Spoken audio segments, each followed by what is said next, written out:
Good morning, everyone. It's Stephen, Stephen the most, Esteban the others. I really just came to talk to you all about my cornfield. As you can see behind me, this is the cornfield that's behind my apartment complex, and it's really been indicative of my growth. And I've been doing a lot of reading, and this really kind of comes from Mark chapter 4. And I'm only going to read verses 3 through 8, and it's really the story of Jesus and given the parable of the sower. So he says, listen, a farmer went out to sow his seed. As he was scattering the seed, some fell along the path, and the birds came and ate it up. Some fell on rocky places where it did not have much soil. It sprang up quickly because the soil was shallow. But when the sun came up, the plants were scorched, and they withered because they had no root. Other seeds fell among thorns, which grew up and choked the plants, so they did not bear grain. Still, other seed fell on good soil. It came up, grew, and produced a crop, some multiplying 30, some 60, some 100 times. And for me, my cornfield is so important. It's really indicative of my growth, because as I grow out here, I see the corn starting to sprout up, and I see as I'm growing, they're growing as well. And it's going to be really interesting to see over the time that I'm out here in Indiana how much it grows and how much I grow as well. And in that, we talk about a cornfield. So I like acronyms, and for me, the cornfield is about taking that step for growth. And STEP is the acronym for so the first thing is space. First thing is space. So out here, you can see for miles and miles and miles and miles, and there's so much space to grow.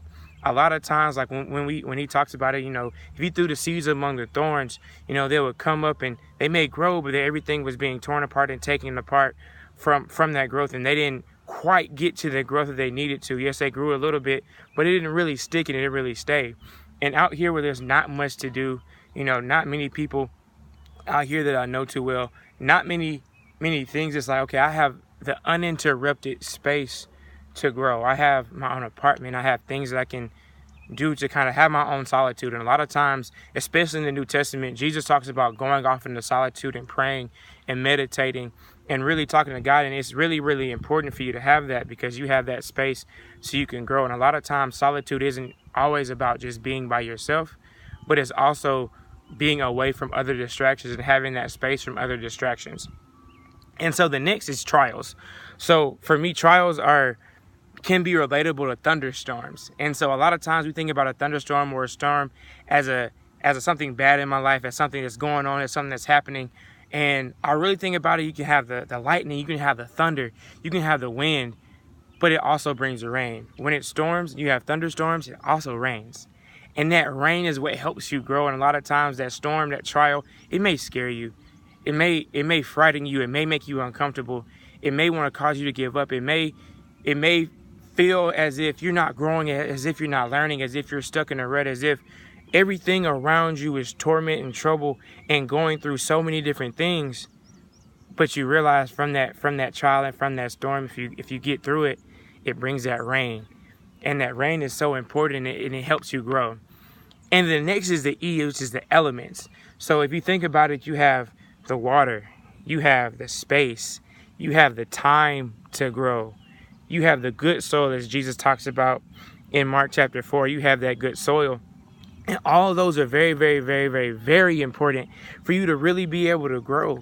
Because when you have the right elements, when you have the desire to grow, when you have the motivation to grow, when you have the momentum to grow, when you have people that are in your corner helping you out, but you also have Jesus who is there guiding you and constantly giving you opportunities to grow, and you take those opportunities, it is so great, because those elements all help you get to where you need to be in life and get to where you want to grow and get to where you want to go as well.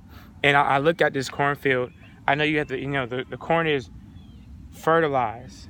The corn has a lot of space to grow. It's not tied down. It's not bunkered down with other things that are pushing on it so it won't grow. It has the rain. There's nothing covering it so the rain can get to the crops. You have different things that happen that are going through, and you have the elements that really help you to grow.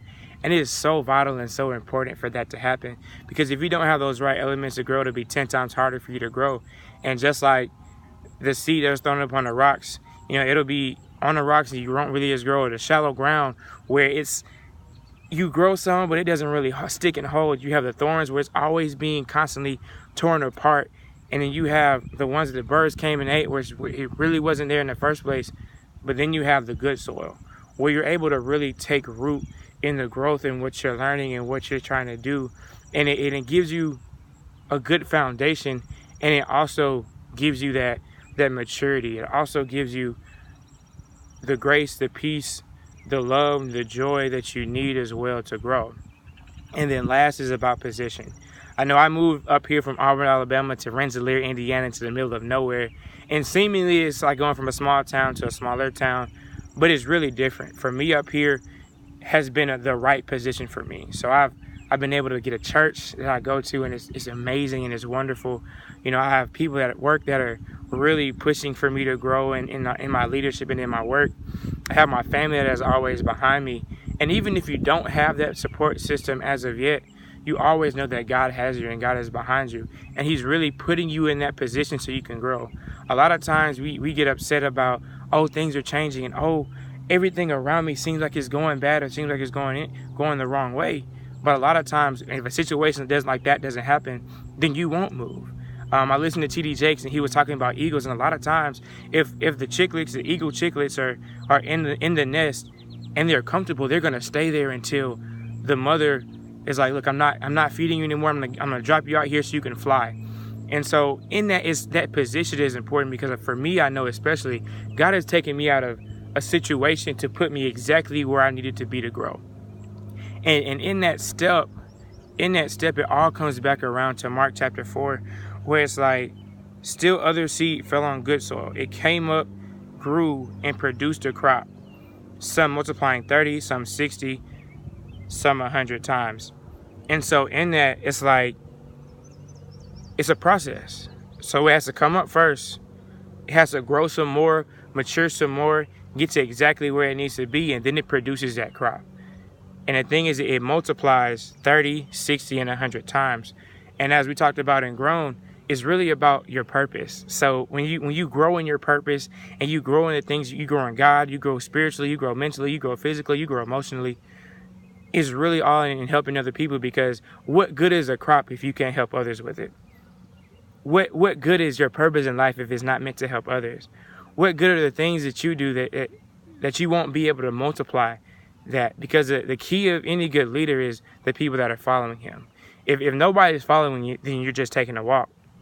And so in that, is so very vital and very, very important for you to grow and to take that first step in growth. And for me, I know there are other people out there that are like me, that have their cornfield, that have that experience where it's like, I'm out here, everything is different, everything is new, I don't know anybody out here.